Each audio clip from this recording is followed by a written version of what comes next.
how to change username on Instagram. In order to do that, let's head over and click on this edit profile right here, and you can see in here that's username. You can head over and click on the username right here, and then you can change it to your liking. So you will see if the username is available. As you can see, this username is not available. So you can head over and then just try a username that you think will be available. Once it's available, you can see this check mark right here that you can change into. Another option that you can do is to change it through the account center. Click on this three lines right here. Click on this account center. So you can also just click on it repeatedly because sometimes it takes some while for this to actually load. So just head over and then click on it right here. Once it's clicked, you can see in here this. So for this one, let's click on the profiles. And then let's choose in here Instagram.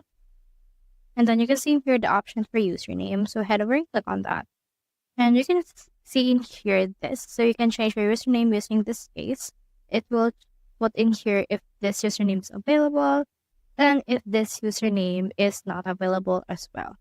So just head over and then change to this username by clicking on the done option right here in the bottom. So that's how you change username on Instagram. Hope we helped.